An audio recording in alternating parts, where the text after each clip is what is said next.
খানা দিয়েছে, তুমি মা বাবাকে 5 বেলা খানা দাও, মানে আর 2 বেলা করে আল্লাহকে বান্দা চেষ্টা কর পূরণ করবে আল্লাহ, পূরণ করবে আল্লাহ। এই জন্য মা বাবাকে কষ্ট দেওয়া যাবে না, মা বাবার সামনে নরম নরম কথা বলতে হবে, গরম গরম কথা বলা যাবে না, চোখ রাঙানো যাবে না। কারণ যে মা বাবার মাধ্যমে আমি দুনিয়াতে আগমন করেছি, মা বাবার মাধ্যমে আমি দুনিয়া দেখেছি। কারণ 10 মাস করেছি আমাকে পেটের মাধ্যমে আমাকে কষ্ট করেছে। আর সন্তান তুমি ওই মা বাবাকে কষ্ট দাও, সন্তান সন্তানের সন্তান মা বাবাকে কষ্ট দেওয়া যাবে না।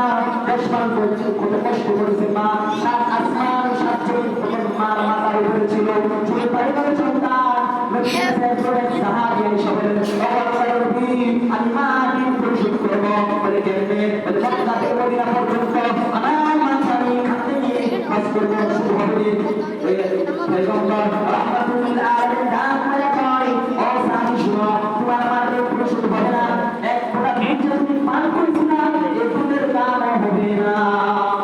আর আমরা কত মিলিয়ন মিলিয়ন মিলিয়ন ধানের ধান দুধ পান করছি, মা রং থেকে হিসাব নাই, এক ফোঁটা দুধের হিসাব দেওয়া যাবে না।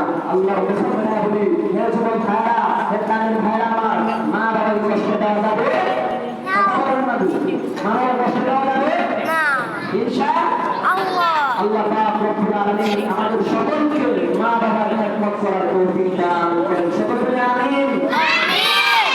আল্লাহ পাক রব্বুল আলামিন কথা বললাম সর্বপ্রথম আমাকে এবং আপনাদের সকলকে আমল করার তৌফিক দান করেন, সকলে আমিন।